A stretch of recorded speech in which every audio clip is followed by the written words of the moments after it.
अस्सलाम वालेकुम दोस्तों, मेरा नाम डॉक्टर असद महमूद है। नाज़रीन, आपने अक्सर लश्कर खुरासान के बारे में ज़रूर सुना होगा। एक ऐसा लश्कर जो क़यामत के करीब हज़रत इमाम मेहदी अलैहिस्सलाम की हुकूमत कायम करेगा। लेकिन सवाल ये है, क्या ये लश्कर वाकई मौजूद है? और अगर है, लश्कर कहाँ एग्जिस्ट करता है?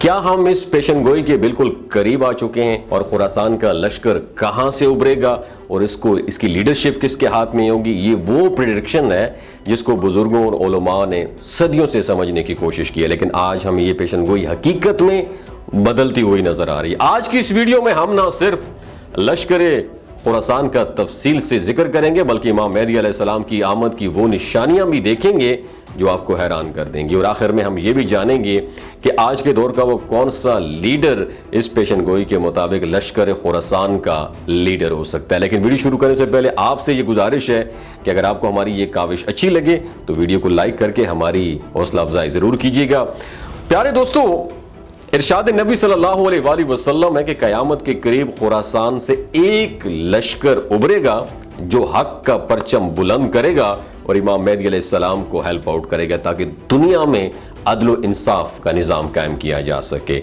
इस लश्कर के बारे में कहा गया है कि किसकी जो पेशकदमी है कोई भी नहीं रोक सकेगा। और ये लश्कर कहां तक पहुंचेगा? बैतुल मक़दस तक पहुंचेगा, जहां ये हक का झंडा गाड़ेगा। और अब इस पेशन गोई को हमेशा से उलमा और आवाम में बड़ी दिलचस्पी से समझने की कोशिश की जा रही है, लेकिन सवाल हमेशा से यही रहा है, खुरासान का इलाका कहाँ है? सदियों से इस पर मुख्तलिफ आरा और कयास आराइयाँ की जाती रही हैं, और बाज़ लोगों का ख्याल ये है कि खुरासान मौजूदा अफगानिस्तान का हिस्सा है, जबकि कुछ लोग इसे पाकिस्तान से जोड़ते हैं। और ये बहस डिबेट जो लंबे अरसे तक जारी और मुख्तलिफ इलाकों को इस पेशन गोई का मरकज समझा जाता रहा। लेकिन आज के दौर में जैसे जैसे दुनिया के हालात बदले जा रहे हैं, ये निशानियां और भी वाज़ेह होती जा रही हैं। और आज के खुरासान के लश्कर की पेशन गोई का इतलाक बहुत से लोगों के मुताबिक किस पे होता है? मुल्क ईरान पर होता है। ईरान का वो मजबूत जो है मौक़िफ़ है जो उसने फ़लस्तीनी मज़लूमों की हमायत और मगरबी ताकतों के खिलाफ अपनाया हुआ है। इस पेशन गोई की तकमील की तरफ वो इशारा कर रहा है कि आज के ज़माने में बड़ी जंग जो मुसलमानों को मुतासर कर रही है वो फ़लस्तीन का मसला है। फ़लस्तीन के मज़लूम मुसलमानों पर यहूदी और नसरानी ताकतें जुल्म ढा रही हैं, और ये जंग हमें बहुत सारी निशानियां दिखा रही हैं और पुरानी पेशन गोइयों से भी मिलती हैं। अब सवाल ये पैदा होता है कि आज के ज़माने में कौन सा मुल्क है जो यहूदियों और नसरानियों के मुकाबले में मजबूती के साथ खड़ा हुआ है? अगर हम मौजूदा हालात का बगौर जायजा लें तो पता चलता है कि वो मुल्क ईरान है। ईरान ही वो मुल्क है जो फ़लस्तीनी मजलूमों की खुल की हमायत कर रहा है, और ईरान ने यहूदियों और नसरानियों के खिलाफ खुल्ला मुखालिफत की अनाउंसमेंट भी कर दी है। लिहाजा ईरान के इस कैरेक्टर, इस रोल और इसकी लीडरशिप को देखकर ये बात और भी वाज़े हो जाती है कि शायद वो लश्कर जिसका जिक्र अहादीस में हुआ है इसी मुल्क से निकलने वाला है। और ये बातें, जो सब बातें मैं आपके साथ शेयर कर रहा हूँ, आज के दौर के हालात की पेशन गोई के साथ जुड़ती हैं और हमें बताती हैं कि शायद हम उस वक्त के बहुत करीब हैं जिसका हमसे वादा किया गया था। दोस्तों, फ़िक़्ह जाफ़रिया के मुताबिक उसकी रवायात में इस बात का जिक्र मिलता है कि लश्कर खुरासान का लीडर एक ऐसा शख्स होगा जिसके जिस्म में एक नुमायां कमी होगी, एक डिसेबिलिटी होगी, उसके हाथ में एक नक्स होगा, डिफेक्ट होगा जो उसे आम लोगों से बिल्कुल मुमताज करेगा। और ये वाज़ेह निशानी है जो कि एक लीडर की पहचान कराती है। अब सवाल ये है कि आज के दौर में कौन सा ऐसा शख्स है जो इस पेशन गोई के मुताबिक लश्कर खुरासान की क़यादत करने वाला है? जब हम मौजूदा हालात पर नज़र डालते हैं तो हमें ईरान के सुप्रीम लीडर आयतुल्लाह ख़ामनाई नज़र आते हैं। अगर उनकी जिस्मानी हालत का जायज़ा लिया जाए तो हमें मालूम होता है कि उनका दायां हाथ मुकम्मल तौर पर काम नहीं करता, और ये निशानियां रवायात में बताई गई खसूसियात से बिल्कुल मेल खाती हैं। मुअज़्ज़ज़ दोस्तों, ये निशानी आयतुल्लाह ख़ामनाई पर पूरी होती हुई नजर आती है। ना सिर्फ उनकी जिस्मानी हालत इस पेशन गोई से मुताबिकत रखती है, बल्कि उनकी क़यादत की खसूसियात भी उस लश्कर के लीडर के किरदार को जाहिर करती हैं, और वो दुनिया भर में मजलूम मुसलमानों के हक में आवाज़ बुलंद करते हैं और अपने मुल्क को एक मजबूत इस्लामी रियासत के तौर पर भी प्रेजेंट करते हैं। और यही वजह है कि बहुत से लोगों का मानना है कि आयतुल्लाह ख़ामनाई वो कैरेक्टर, वो पर्सनैलिटी, शख्सियत हैं जो रिवायात में जिक्र गए लश्कर खुरासान की लीडरशिप संभालेंगे। इसके अलावा अगर इमाम मेहदी अलैहिस्सलाम की ज़हूर की बात करें तो इस्लामी रवायात के मुताबिक इमाम मेहदी का ज़हूर दुनिया में अदल व इंसाफ के लिए कायम होगा। जो जुल्म और नाइंसाफ़ी का दौर अपनी पीक पर होगा और क़यामत से पहले वो एक ऐसी हुकूमत कायम करेंगे जो ज़मीन पर इंसाफ और अमन लेकर आएगी। इमाम मेहदी अलैहिस्सलाम की हुकूमत के क़याम में दो अहम मददगार कुव्वतें होंगी, एक ज़मीनी मदद और एक आसमानी मदद। रवायात के मुताबिक इमाम मेहदी अलैहिस्सलाम की मदद के लिए आसमान से एक बहुत बड़ी और आम शख्सियत नाजिल होंगी और वह है हजरत ईसा अलैहिस्सलाम।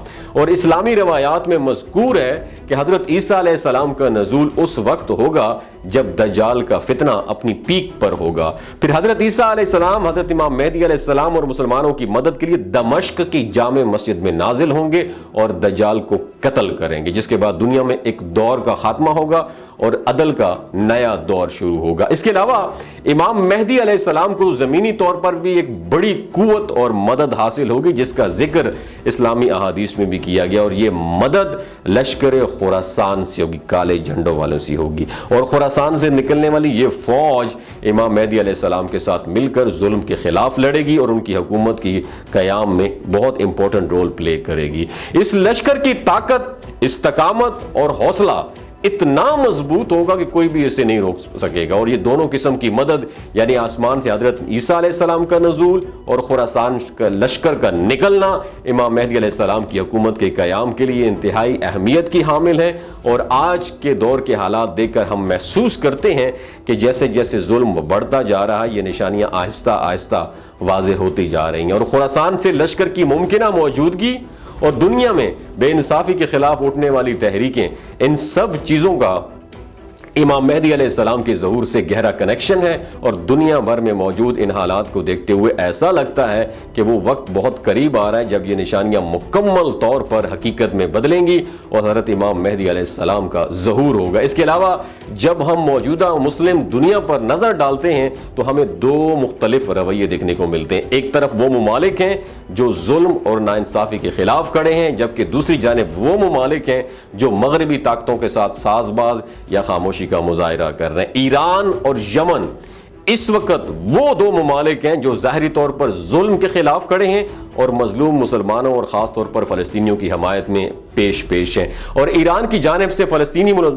जो मजलूम है उनकी खुल की हमायत और मगरबी और यहूदी ताकतों के सामने डट कर खड़ा होना इस बात का इशारा है कि वो इमाम मेहदी अलैहिस्सलाम की पेशन गोइयों के तहत खुरासान के लश्कर का किरदार अदा करने की भरपूर तैयारी कर रहे हैं, जिसे बाज़ रिवायात में पेशन गोइयों से भी जोड़ा जाता है। अब सिर्फ ईरान और यमन को देखकर ये निशानियां पूरी होती हुई नजर आ रही हैं। ये दोनों ममालिक इस्लामी इत्तेहाद और अदल के लिए खड़े हैं, जबकि दूसरी जानिब सऊदी अरब, मुत्तहिदा अरब अमारात और हम जैसे और दूसरे खलीजी दीगर जो ममालिक हैं मगरबी ताकतों के साथ अलाए इत्तेहादी बने हुए हैं या उनके दबाव के तहत खामोश हैं क्योंकि भिकारी हैं। और सऊदी अरब और दीगर अरब ममालिक मगरब और यहूद व नसारा के साथ ताल्लुकात मजबूत कर रहे हैं, जिससे उनका किरदार इस्लामी दुनिया में कमज़ोर नज़र आता है। और यह खामोशी और मगरबी ताकतों के साथ साजबाज इस बात की अक्कासी करती है कि मुस्लिम दुनिया में एक बहुत बड़ा फ़र्क और तकसीम पैदा हो चुकी है। एक तरफ ईरान और यमन जैसे ममालिक हैं जो इस्लामी असूलों पर मजबूती से कायम है, और दूसरी जानिब ऐसे ममालिक हैं जो दुनियावी मफादात के लिए मगरबी ताकतों का साथ दे रहे हैं। ये हालात हमें वाज़े तौर पर दोस्तों बताते हैं कि मुसलमानों के दरमियान दो वाज़े ग्रोह बन चुके हैं। एक वो जो हक और इंसाफ के लिए लड़ रहा है, दूसरा वो जो मगरबी असरात के तहत खामोशी इख्तियार कर चुका है या उनका साथ दे रहा है। क्या ये लश्कर ईरान से निकलेगा या कहीं और से निकलेगा? अपनी कीमती राय को कमेंट बॉक्स में ज़रूर दीजिएगा। अपना और अपने साथ जुड़े रिश्तों का ख्याल रखिएगा। और आखिर में, पाकिस्तान जिंदाबाद, ईरान अफगानिस्तान जिंदाबाद।